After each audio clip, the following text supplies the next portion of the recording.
ಕೊಟ್ಟರೆ ಟ್ರೈನ್ ನಮ್ಮದೇ ನಿಲ್ಲಿಸ್ತೀರಾ ತಂದು? ರೇ ನಮ್ಮಮ್ಮ ಸತ್ತಾಗ್ಲು ನೋಡ್ರಿ, ನಿಮ್ಮಮ್ಮ ಸತ್ತಾಗ್ಲಿ ಕಣ್ರಿ, ನಮ್ಮಮ್ಮ ಸತ್ತಾಗ್ಲು ನಿಮ್ಮಮ್ಮ ಸತ್ತಾಗ್ಲು ರೈಲ್ ಕೊಟ್ಟಳೆ ಕಣ್ರಿ ವರದಕ್ಷಿಣೆ.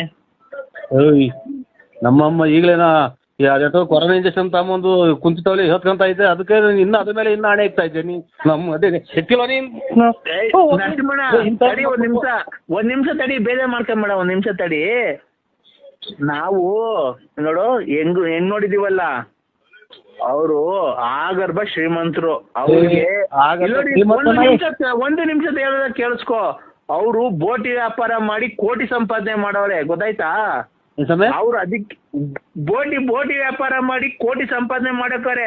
ಅವರಿಗೆ ಕೋಟಿ ಅನ್ನೋದು ಅಲಕ್ಷ್ಯ ಆಗ್ಬಿಡೈತೆ. ಅದಕ್ಕೆ ಅವ್ರು ಏನಂದ್ರು ಗೊತ್ತಾ, ಗಾಡಿ ಕೊಡ್ರಿ ಗಂಡಿಗೆ ಓಡಾಡಕ್ಕೆ ಒಂದಿದ್ಕೆ, ಆಯ್ತು ಬಿಡ್ರಿ ಕೊಡ್ತೀವಿ ಅಂತ ಒಪ್ಕೊಂಡಿದ್ರು ಮಾತುಕತೆಯಲ್ಲಿ. ಆಮೇಲೆ ನೆನ್ನೆ ಬಂದು ಕರ್ಕೊಂಡೋಗಿ ರೈಲ್ವೆ ಸ್ಟೇಷನ್ ಆಗಿ ತಗೊಳ್ರಿ ಇದೇನು ನಿಮ್ ಗಾಡಿ ಅಂತಾರೆ. ಇದೇನು ಸ್ವಾಮಿ ಶತಾಬ್ದಿ ಎಕ್ಸ್ಪ್ರೆಸ್ ರೈಲ್ ಕೊಟ್ಟಿದ್ದೀರಾ ಅಂತ ಅಂದ್ರೆ, ರೇ ನಾನಿರೋ ಶ್ರೀಮಂತಿಗೆ ಈಗ ಪಲ್ಸರ್ ಗಾಡಿ ಯೂನಿಕಾನ್ ಅವೆಲ್ಲ ಕೊಡಿಸ್ಬಿಟ್ರೆ ಒಂದು ಬೆಲೆ ಕಮ್ಮಿ ನಮ್ಗೆ, ರೈಲ್ ಓಡಾಡ್ಕೊಂಡು ಅಲ್ಲಿ ಇಲ್ಲಿ ಇರ್ರಿ ಅಂತ ಅಂದ್ರು. ಈಗ ನಮ್ಗೆ ಇರಕ್ ಮನೆ ಇಲ್ಲ, ಮಳೆ ಬಂದ್ರೆ 3 ತೊಟ್ಟಿಕ್ತಿದ್ರೆ 3 ಬಕೆಟ್ ಇಕ್ಬೇಕು. ನಮ್ಮ